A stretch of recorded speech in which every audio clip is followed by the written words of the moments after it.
Ms. Ocasio-Cortez.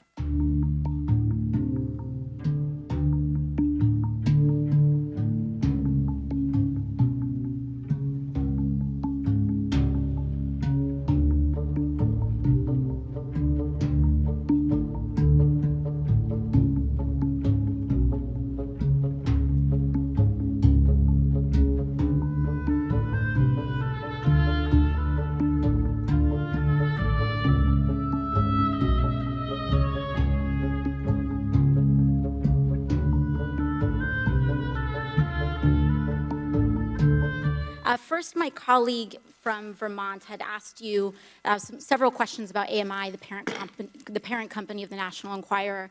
And in that, you mentioned a treasure trove, a quote, treasure trove of documents in David Pecker's office relating to information assembled from all these catch and kill operations against people who potentially had damaging information on the president. You also mentioned that the president was very concerned about the whereabouts of these documents and who possessed them.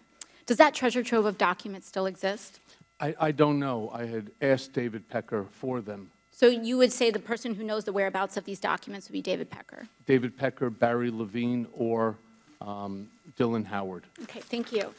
Secondly, I want to ask a little bit about your conversation with my colleague from Missouri about asset inflation. To your knowledge, did the president ever provide inflated assets to an insurance company?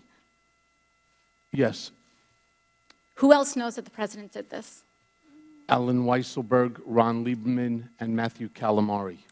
And where would the committee find more information on this? Do you think we need to review his financial statements and his tax returns in order to compare them? Yes, and you'd find it at the Trump org. Thank you very much. The last thing here, the Trump Golf Organization currently has a golf course in my home borough of the Bronx, Trump Links. I drive past it every day, going between the Bronx and Queens. In fact, the Washington Post reported on the Trump Links Bronx course in an article entitled, "Taxpayers Built This New York Golf Course and Trump Reaps the Rewards."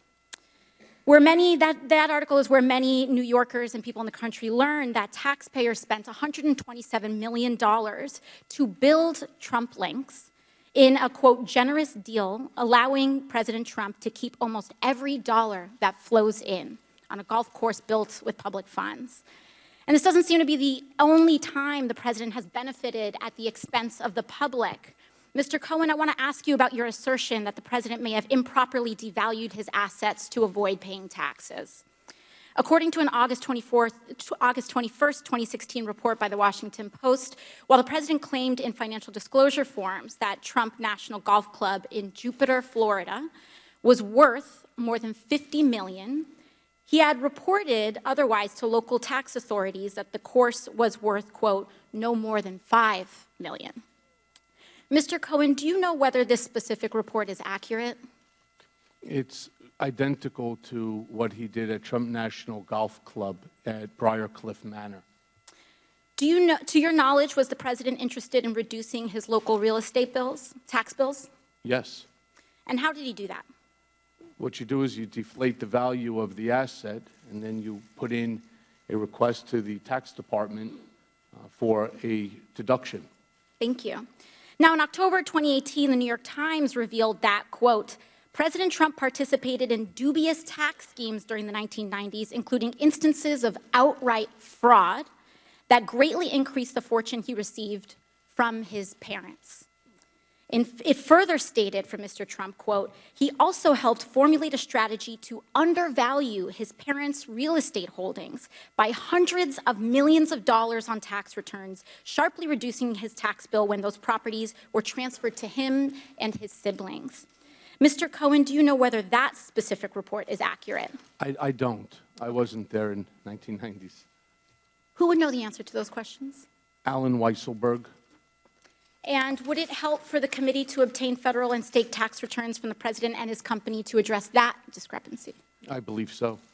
Thank you very much. I yield the rest of my time to the chair.